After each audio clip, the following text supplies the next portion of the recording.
Welcome to the Defence Connect podcast, Australia's leading voice in national security and defence industry intelligence, direct from the nation's top policy and business experts. Welcome back to the Defence Connect podcast. You've got senior journalist Robert Dougherty and a special guest here from L3Harris. It's Alan Clements, the Vice President of L3Harris Technologies, Australia and New Zealand.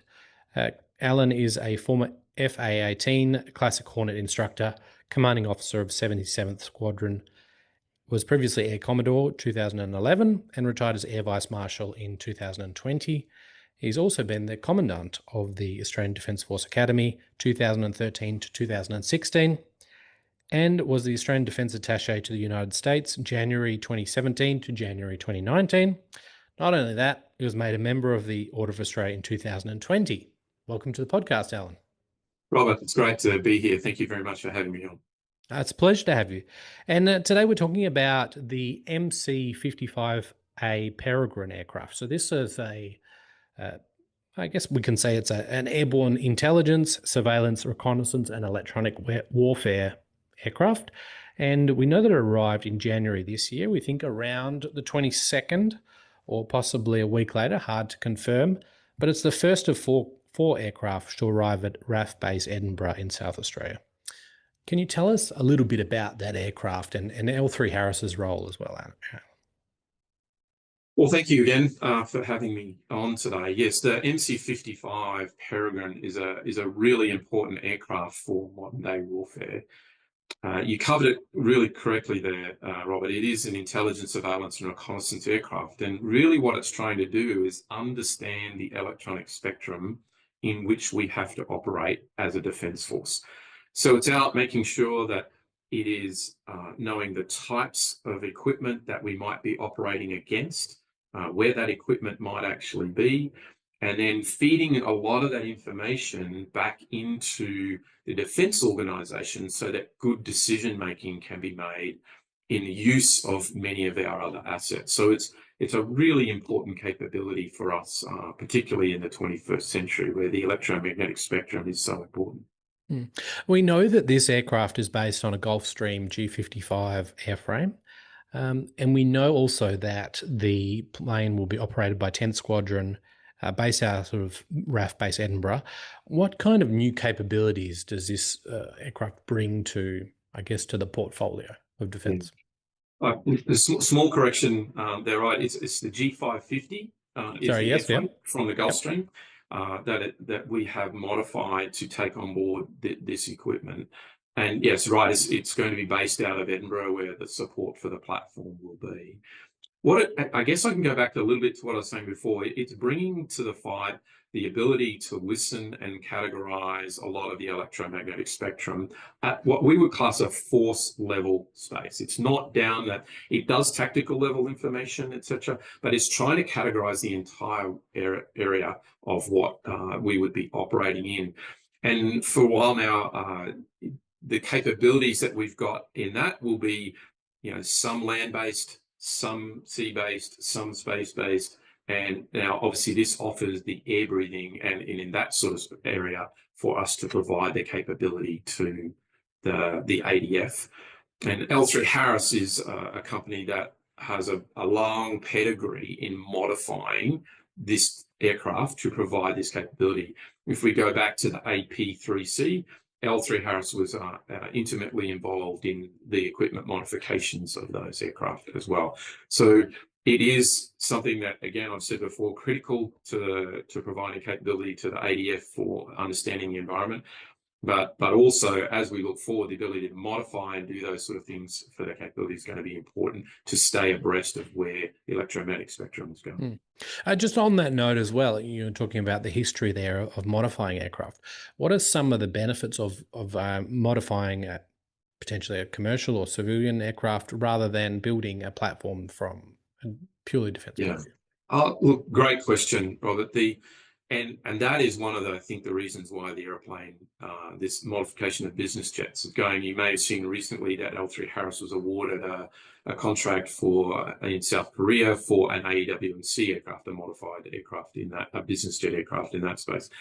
What you're getting from it is, one, easy to maintain, the actual airframe, the green aircraft itself. There's thousands of them around, or hundreds around the world of this type of aircraft. So maintaining the specific aircraft itself becomes very, very easy from a parts, and much cheaper to do that. But more than that, it actually operates at a higher level. It can operate faster. So therefore, you're getting it operating in a much better environment for the type of role that it's actually conducting. It can be in and out. It can actually move to the theatre of operation and move away from the theatre of operation a lot quicker. So we're getting the benefits of a higher, faster aircraft as well, often more maneuverable as well. And what we've seen over time now, and the MC-55 is the first aircraft modified for this type of capability. We're able to, miniaturization is a word I'll use. I mean, the things are getting smaller as we go along, and the ability to put the types of equipment that used to be on very large platforms on much smaller platforms now and integrate them is becoming a little easier for us. And we've got a lot of expertise in doing that over the years. So that's the main benefits that we're getting from it. Smaller, cheaper to operate, easier to maintain, and actually provides a better environment for operation the particular sensors that you're going to operate. That miniaturization and modernization sounds like a really promising strategy for the Australian Defence Force. We'll go to a quick break, and when we come back, we'll be talking about strengthening Australia's defence posture and how the MC-55 factors in. Welcome back to the Defence Connect podcast. You've got senior journalist Robert Dougherty, and from L3Harris, Alan Clements. We're just talking about the Peregrine, the MC-55, and we're talking now a little bit about how it acts to strengthen Australia's defence posture. What we might see some of the roles it's in terms of the Indo-Pacific region operations. Can you share a little bit about what might happen there, Alan? So I can share a little on this, Robert. We're probably starting to broach into the areas where we've got to be very careful on talking about the capabilities of the platform specifically. I think, as you know, it's a foreign military sales program, which is government to government. And therefore, the United States Air Force and the Royal Australian Air Force are very much the people that should be responsible for describing what the capability can do. If I go back to a little of what I said before, is the characterization of the environment. So we can do that from a peacetime perspective. So we understand the electromagnetic capabilities across all of the very, very large area that the Australian Defence Force will have to operate in the Indo-Pacific. But then more specifically, if conflict does break out, or there is a contest of some description in there, the ability to know exactly what's happening with your adversary and what they're doing, what types of equipment they're operating, what types of threats that might be out there. The MC-55 plays into that role very, very importantly, and location of different equipment. So I think broadly speaking, that's the best way to talk about it. But if we needed to get more specific, I think it's the Royal Australian Air Force and the United States Air Force that should be answering that question. We definitely don't want to get ahead of any, description about the ADF's new toy. Yeah, the paint's not even scratched, that sort of thing. Yeah. And I certainly don't want to end up sitting in front of some sort of legal place or getting myself berated by the Chief of Air Force of either of them either. Yeah, that would not be a very good phone call at all. What about the journey so far? I mean, obviously L3Harris, you developed this capability and it's now been brought into service. What was the road to this moment? Was it a year, sort of a decade process, or how did it go? Look, it's been a long process. So if you go right back to the time of, okay, when are we, as a defence force, when are they looking at replacing their original capability, and then what they needed to do that? So it's been probably around that long, around a decade or maybe a little more in terms of that whole process to get it here. And it's not an easy, it is a developmental program. And if we look back to many of the capabilities inside the Australian Defence Force that were developmental programs, then going right back to the F-111, to the AEW&C, which were developmental programs, they all run into challenges along the way. But ultimately, because you're at the leading edge, those capabilities add significant firepower, for the want of a better word, to the ADF for what they have to do.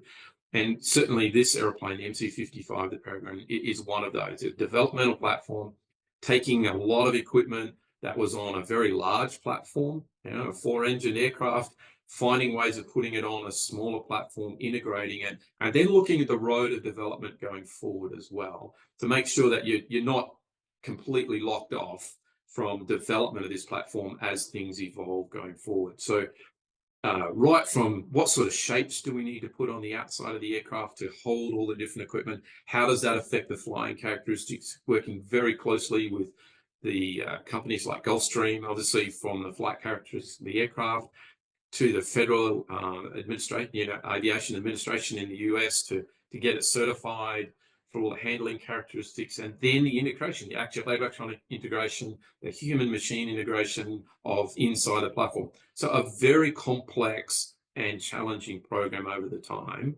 But we as a company have learned a lot, and I know that the Air Force, both the USAF and the Royal Australian Air Force, have learned a lot about doing this type of work as well.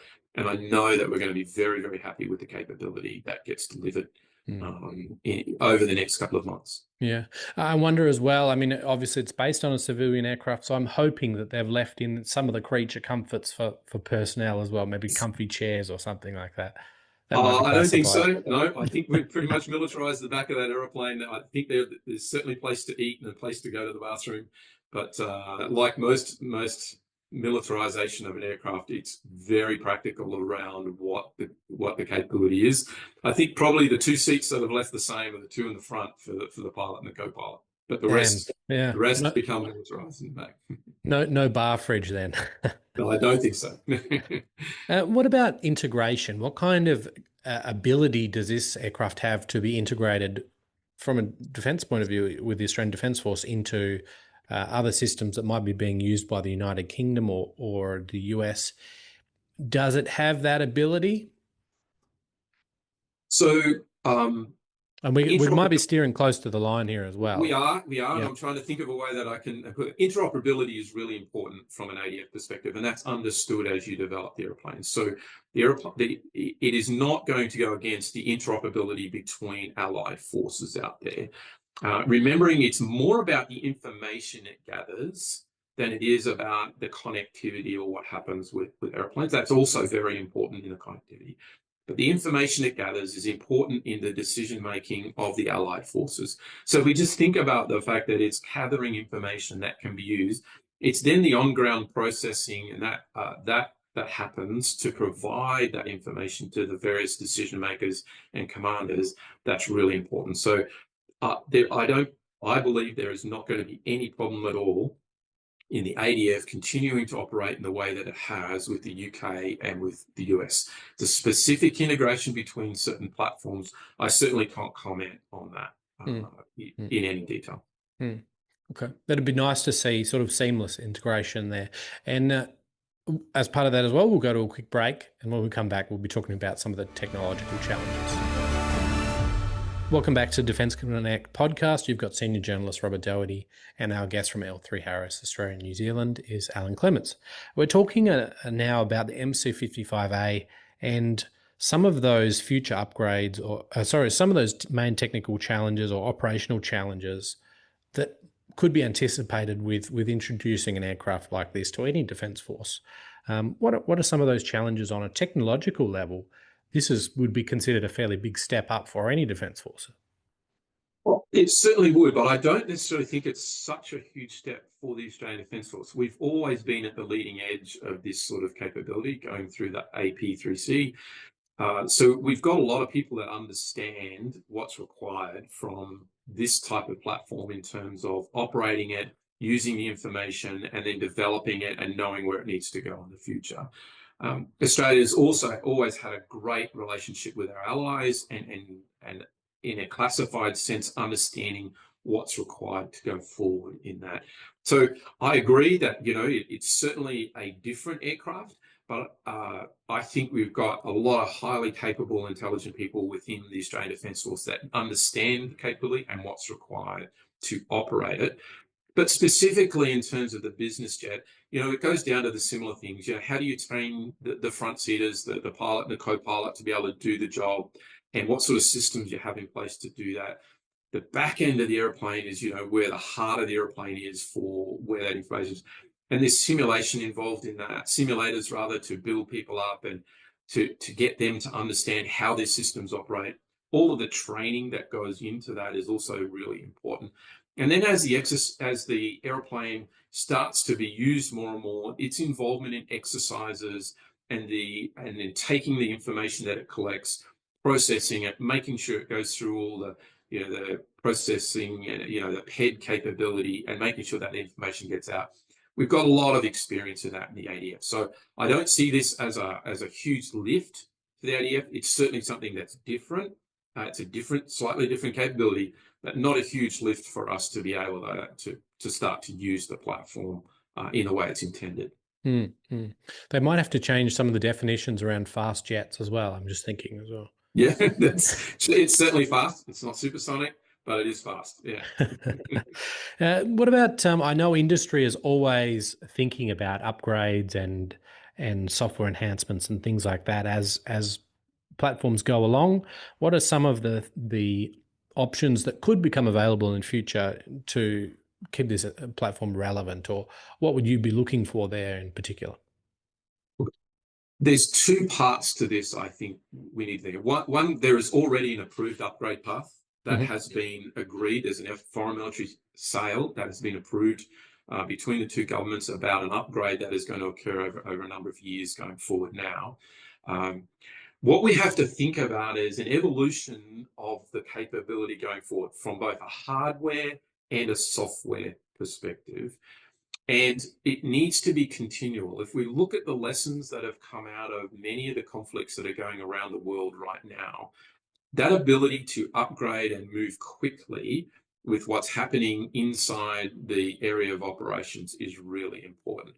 So first of all, the relationships between Australia and the US in this, and the classification of where it sits, those upgrades are going to be very important to supporting what the future of the warfare may actually happen, and what the development inside our operational operational space occurs. As a company, we're committed to making sure that we stay at the leading edge of doing that. So looking at those classes that might be obsolescence within the actual hardware ability, and then those relationships we need to build to do the collaborative development of what the actual electronic capability of it needs to be going forward. Sometimes that might be replacing a sensor or a particular part of the aircraft. Other times it might be just rewriting of the software to support what we're seeing happening in the environment. But I know under the Foreign Military Sales Program, all of those relationships and lines have actually been built. We know where they are at the moment. And as a company, we're supporting both the United States Air Force and the Royal Australian Air Force in the development of that going forward. We're always doing research and development in it, and that's often triggered by information that comes back from the Royal Australian Air Force or the United States Air Force as to, hey, we're seeing this, what's happening in the development of maybe some of our adversary capabilities. How does that affect what we need to be doing with our own capabilities forward? So definitely a well-worn path between Australia and the US to do the development, and a way of us making sure that it stays at the leading edge of what has to provide the right information to the decision makers. I know as well, whenever a new platform is introduced, across, can be land, sea or air, there's always additional industry input, down the line, and this could be for upgrades, or could be for maintenance and things like that, or even just from an aircraft point of view, could be aircraft storage and things like that. What kind of broader industry participation would you be expecting to see now that there is a new platform coming in for the future as well? Oh, absolutely. So you may be aware that the Royal Australian Air Force has started what they call an ISR enterprise, which is based out of Edinburgh. And this is looking at more broadly how they support all of the aircraft that are based there to do intelligence, surveillance, and reconnaissance. And the MC-55 is going to fit squarely into that. So there is benefits to Australian industry at the moment. There is already companies under contract under the foreign military sales context to support this particular aircraft. And that, like most projects, is set for the next 3 years or so, where these contracts are in place to make sure as the airplane comes into service, there's no gaps in it. There's seamless introduction into service. Then as we get out beyond say the 3 years, we'll be looking at what other ways that we could have Australian industry involved in supporting that. Again, that's a decision for the Royal Australian Air Force and the United States Air Force, not for L3Harris on how that would be maintained here. But I know from an L3Harris perspective now, like all the other companies, our Integrated Mission Systems Australia, which is based out of Fremantle, bid into the program to provide support to many of the onboard systems, not the green aircraft itself. That's all done by companies like Airbus. But we will be providing all of the support that we can in Australia for the rear end parts of the aircraft, the operating mission systems.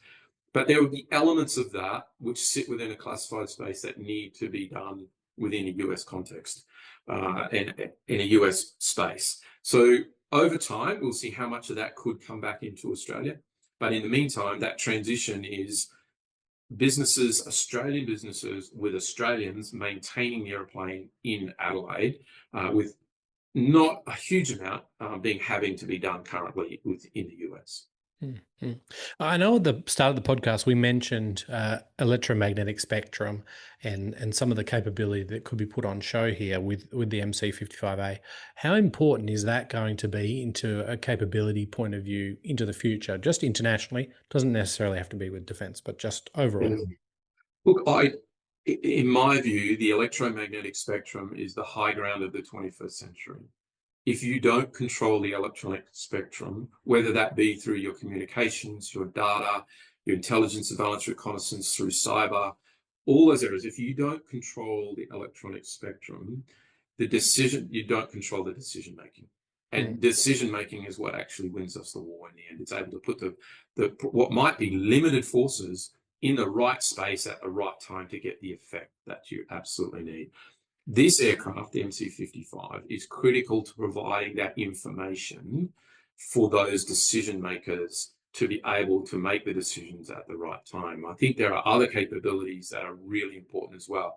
We can talk about things like the F-18G, the Growler.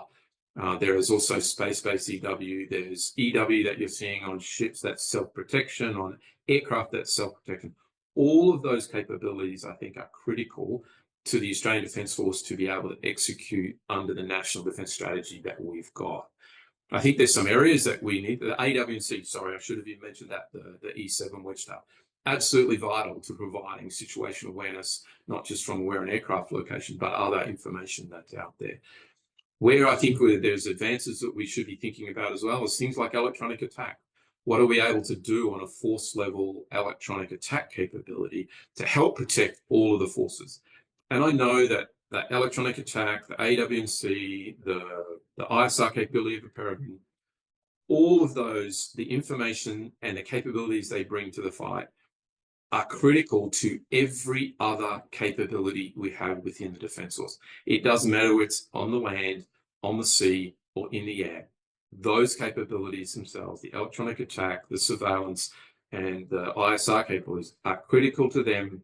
Doesn't matter if it's underwater, to be able to do their job on a daily basis. So I just think it's absolutely critical that as a nation, we need to think about that.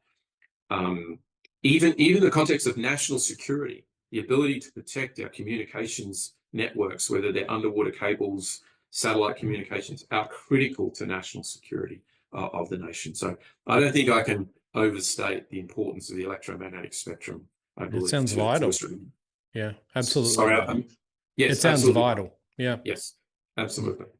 It just occurs to me as well that we might see more integration of artificial intelligence into, I guess, reconnaissance gathering, data that comes in, signals and things like that, but also in that terms of, spectrum analysis and things like that. How important is that going to be moving forward? Is that something you have an opinion on, Alan?